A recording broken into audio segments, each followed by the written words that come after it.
কলাগুৰু বিষ্ণুপ্ৰসাদ ৰাভাৰ স্মৃতি দিৱসৰ দিনটোতে সেইগৰাকী শিল্পীৰ গীতসমূহ শুদ্ধ শৈলীৰে প্ৰচাৰ আৰু প্ৰসাৰৰ ক্ষেত্ৰত অহুপুৰুষাৰ্থ কৰা পংকজ বৰদলৈ সোঁৱৰণত উদ্বোধন হ'ল এটি সোঁৱৰণী ভৱন।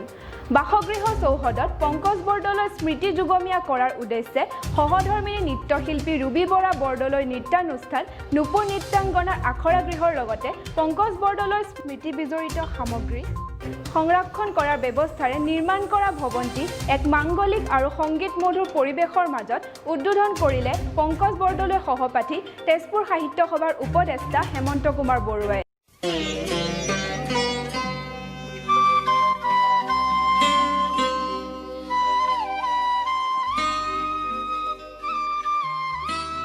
জীৱিত অৱস্থাতে পংকজ বৰদলৈ শিল্প সাধনাৰ লগতে এক আখৰা গৃহৰ বাবে এটি ভৱনৰ সপোন দেখিছিল।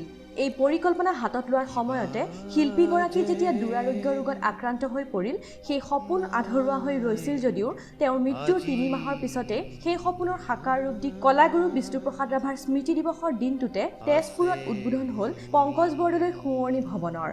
উল্লেখ্য যে কলাগুৰু বিষ্ণুপ্ৰসাদ ৰাভাৰ কালজয়ী গীতসমূহ শুদ্ধ শৈলীৰে পৰিৱেশনৰ ক্ষেত্ৰত তথা প্ৰচাৰ আৰু প্ৰসাৰৰ অৰ্থে অহুপুৰুষাৰ্থ কৰা পংকজ বৰদলৈৰ স্মৃতি বিজড়িত সকলো সা সামগ্ৰী বা সৃষ্টিৰাজি সংৰক্ষিত হ'ব পৰাকৈ নিৰ্মাণ সম্পূৰ্ণ হোৱা এই ভৱনটো আজি আনুষ্ঠানিকভাৱে বন্তি প্ৰজ্বলন কৰি শুভ উদ্বোধন কৰে পংকজ বৰদলৈৰ সহপাঠী তথা তেজপুৰ সাহিত্য সভাৰ উপদেষ্টা হেমন্ত কুমাৰ বৰুৱাই।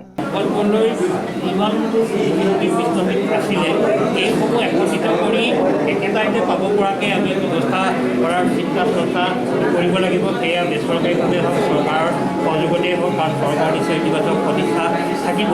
তেতিয়াই নতুন প্ৰজন্মই শুদ্ধৰূপত যোগানসমূহ শিকিব পাৰিব।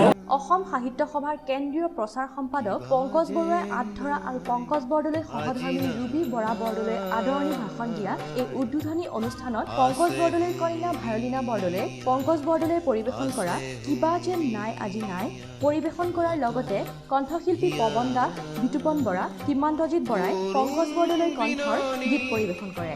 আনহাতে পংকজ বৰদলৈৰ সহধৰ্মিনী ৰুবি বৰা বৰদলৈ স্বামী পংকজ বৰদলৈৰ সপোনৰ এই গৃহটি নিৰ্মাণ কৰাৰ প্ৰসংগ উত্থাপন কৰি নিজে পৰিচালনা কৰা নৃত্যানুষ্ঠান নুপুৰ নৃত্যাংগনাৰ শিক্ষাৰ্থীসকলৰ সুবিধাৰ অৰ্থে নিৰ্মাণ কৰিবলৈ লোৱা ভৱনটি সম্প্ৰতি পংকজ বৰদলৈৰ সা সামগ্ৰী সংৰক্ষণৰ লগতে তেজপুৰৰ শিল্পীসকলৰ বাবে উৎসৰ্গিত কৰা হ'ব বুলি মন্তব্য কৰে।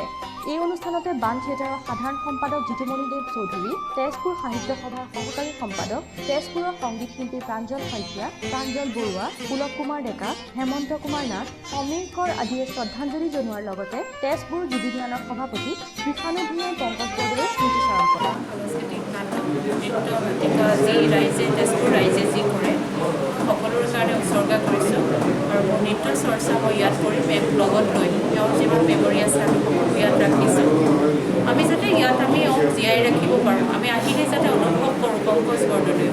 গতিকে আজি এই বিষয় দিনটো পংকজ বৰদলৈ আৰু বিষ্ণু ৰাভা দিব।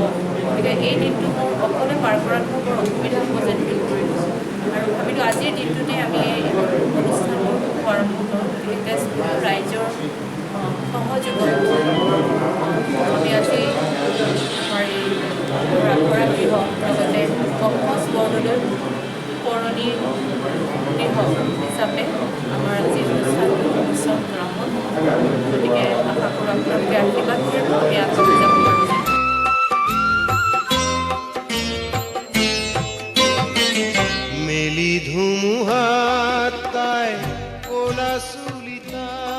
দীপু বৰাৰ সহযোগত পংকজ বৰুৱাৰ ৰিপৰ্ট অগ্নিবৰ নিউজ।